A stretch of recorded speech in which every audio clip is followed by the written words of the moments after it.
दोस्तों modular kitchen बनवाते वक्त काफी सारी ऐसी मिस्टेक्स होती है जिनको हम करने के बाद में पछताते ही हैं। बाद में उनको सही नहीं कराया जा सकता और अगर सही कराने का मौका मिलता है तो वो काफी खर्चीला होता है, काफी एक्सपेंसिव होता है।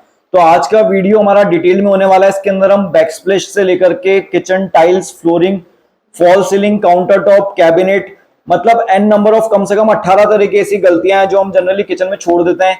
ये मैंने लगभग अपने 5 साल के पिछले किचन के अनुभव से मैं सारी गलतियां निकाल के लाया हूं। आप अगर अपना नया मॉड्यूलर किचन बनाने जा रहे हैं तो इस वीडियो को एंड तक जरूर देखिएगा। हो सकता है दोस्तों ये वाला वीडियो जो है अगर ज्यादा लंबा होगा तो हम इसको 2 पार्ट में डिवाइड कर दें, 3 पार्ट में डिवाइड कर दें, लेकिन ये पूरा जो सीरीज होने वाली है किचन डिजाइनिंग मिस्टेक से रिलेटेड वो काफी इंफॉर्मेटिव होने वाली है। अगर आप अपना किचन बनाने वाले हैं तो इस वीडियो सीरीज को एंड तक जरूर देखिएगा। सब्सक्राइब कीजिए जीएम फर्नीचर चैनल को मॉड्यूलर किचन पर लेटेस्ट वीडियोस के लिए और कांटेक्ट कीजिए ऑनलाइन किचन डिजाइनिंग सर्विसेज के लिए। दोस्तों सबसे पहले हम बात करेंगे किचन काउंटर टॉप से रिलेटेड होने वाली मिस्टेक्स के बारे में। दोस्तों सबसे पहली और सबसे इंपॉर्टेंट मिस्टेक ये कि कई लोग किचन काउंटर टॉप को डायरेक्टली वुडन कैबिनेट के ऊपर प्लेस कर देते हैं। मेरा मानना हमेशा ये रहता है कि आप या तो सीमेंट स्लैब आरसीसी बेस लगवाइए या फिर आप मार्बल स्ट्रक्चर के ऊपर काउंटर टॉप को प्लेस कीजिए। काउंटर टॉप को डायरेक्टली वुडन कैबिनेट के ऊपर प्लेस करना उतना ड्यूरेबल तरीका नहीं है। दोस्तों काउंटर टॉप से रिलेटेड दूसरी मिस्टेक जो जनरली लोग कर देते हैं वो है डायमेंशंस के रिलेटेड। यानी कि ये होता है कि जो काउंटर टॉप है उसका जो फ्लोर से हाइट होना चाहिए वो लगभग 32 से लेकर 36 इंचेस तक रहता है अकॉर्डिंग टू यूजर हाइट। अगर यूजर की हाइट कम है यानी 5 फीट या उससे कम है तो 32 31 इंचेस रख सकते हैं। अगर मान लीजिए यूजर की हाइट एवरेज है यानी कि 5 फीट से 5 फीट 3 इंच के बीच में तो 33 तक रख सकते हैं। अगर 5 फीट 3 5 फीट 4 से ज्यादा यानी 5 फीट 6 तक हाइट आ रही है तो अपन 35 36 तक का भी काउंटर टॉप रख सकते हैं। लेकिन हमेशा हमें यूजर की हाइट को कंसिडर करते हुए काउंटर टॉप की हाइट को रखना चाहिए ताकि काम करते वक्त परेशानी ना आए। दोस्तों तीसरी जो मिस्टेक रहती है किचन काउंटर टॉप में वो होती है किचन की विड्थ को गलत रख देना। जनरली किचन की जो विड्थ रहती है कुकिंग साइड में कम से कम 24 इंची रहनी चाहिए और सिंक साइड में कम से कम 22 इंची रहनी चाहिए। इससे ज्यादा भी रख सकते हैं। मान लीजिए आपकी चकला बेलन को कुक टॉप के सामने रखने की हैबिट है तो आपको जगह जो है हो सकता है 30 इंची चाहिए हो तो उस केस में आपको 30 इंची रखनी पड़ेगी। लेकिन जो कम से कम मिनिमम रिक्वायरमेंट है वो 24 इंचेस की जरूर से जरूर होनी चाहिए। इसके अलावा जो लास्ट और सबसे ज्यादा कॉमन होने वाली मिस्टेक है वो ये होती है कि सीमेंट स्लैब जब जनरली लगा रहे हैं तो बॉटम में जो काउंटर टॉप के नीचे का गैप है वो 28 इंच से कम रखना। दोस्तों होता क्या है कि जब आप आरसीसी स्लैब लगाते हो उसकी थिकनेस ज्यादा होती है और बॉटम में भी मान लीजिए आपने प्लेटफॉर्म ज्यादा थिकनेस का बना दिया तो बीच में जो गैप बचता है वो कम बचता है।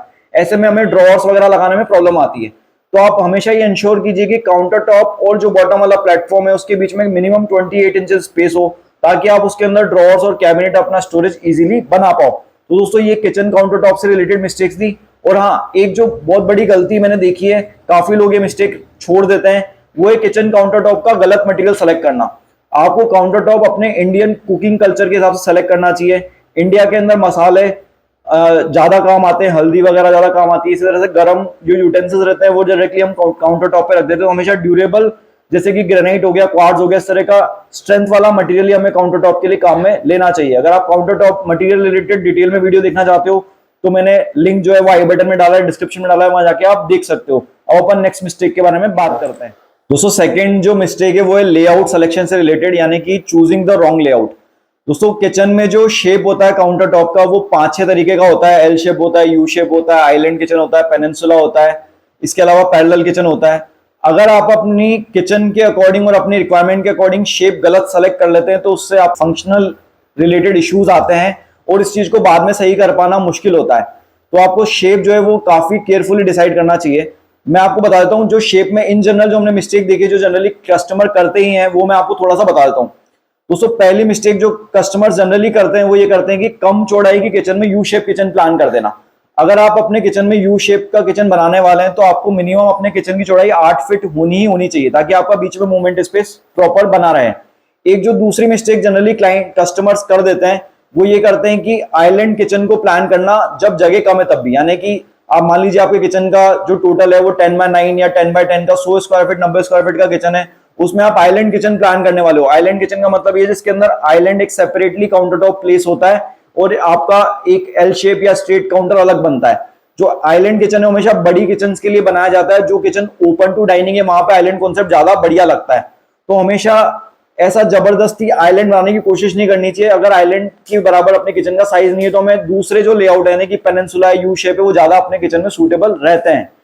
तो दोस्तों हमेशा हमें जो लेआउट है वो अच्छे से ही चूज करना चाहिए, आपकी रिक्वायरमेंट और बजट के अकॉर्डिंग ही चूज करना चाहिए। मैं आपको सजेस्ट करूंगा कि अगर आप अपने किचन को प्लान कर रहे हैं तो लेआउट प्लानिंग जो इंपॉर्टेंट पार्ट है उसके लिए जो एक्सपर्ट एडवाइस है, एक्सपर्ट हेल्प जरूर लें, उसको डिजाइन जरूर कराएं ताकि आप अपने किचन का पर्टिकुलर रिक्वायरमेंट, बजट और काफी सारे फैक्टर्स को ध्यान में रखते हुए अच्छा लेआउट सेलेक्ट कर पाए। दोस्तों अगला जो मिस्टेक वाला पॉइंट है वो है सिंक से रिलेटेड मिस्टेक। दोस्तों सिंक से रिलेटेड जो पहली गलती होती है वो ये होती है कि कुकटॉप और सिंक के बीच में इनसफिशिएंट स्पेस छोड़ देना।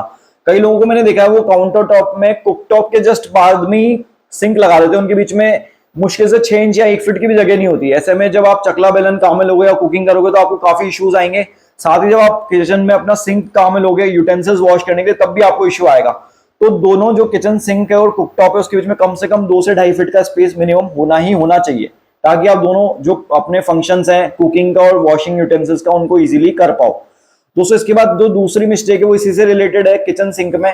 वो जनरली होती है कि किचन सिंक और कुकटॉप को बहुत ज्यादा दूर प्लान कर देना। दोनों ही चीजें गलत है। पास में भी बहुत ज्यादा नहीं होना चाहिए, बहुत ज्यादा दूर भी होना चाहिए। दूर होने से क्या होता है कि जब आप कुकिंग कर रहे हो उस टाइम आपको पानी की जरूरत पड़ती है, किसी चीज को वॉश करने की जरूरत पड़ती है, आपको बहुत लंबा चल के जाना पड़ता है और ऐसे में आपका टाइम काफी ज्यादा वेस्ट हो सकता है।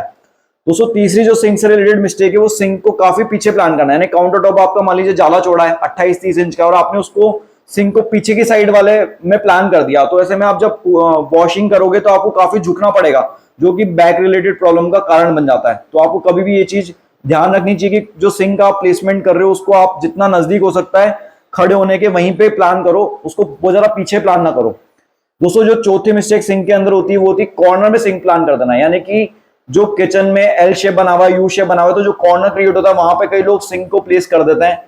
ऐसे में क्या होता है कि जो आप सिंक को काम में जब अपन लेंगे तो आपको काफी ज्यादा अगेन बैंड होना पड़ेगा और उस सिंक को यूज करना काफी टिपिकल हो जाता है। तो ये भी एक मिस्टेक है जो हमें सिंक को लेते टाइम ध्यान रखनी चाहिए, लगाते टाइम ध्यान रखनी चाहिए।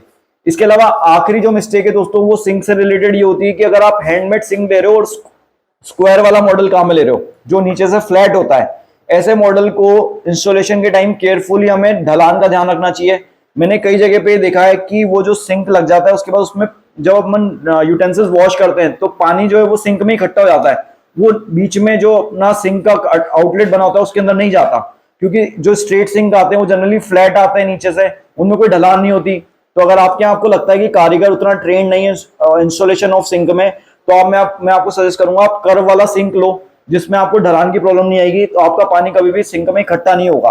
तो ये कुछ सिंक से रिलेटेड मिस्टेक्स थी जो जनरली मैंने देखी है कस्टमर्स कर देते हैं, इनको आपको अवॉइड करना चाहिए अपने सिंक को परचेज करते टाइम पे। दोस्तों किचन डिजाइनिंग मिस्टेक्स के सीरीज के पहले वीडियो को हम यहीं समाप्त करते हैं।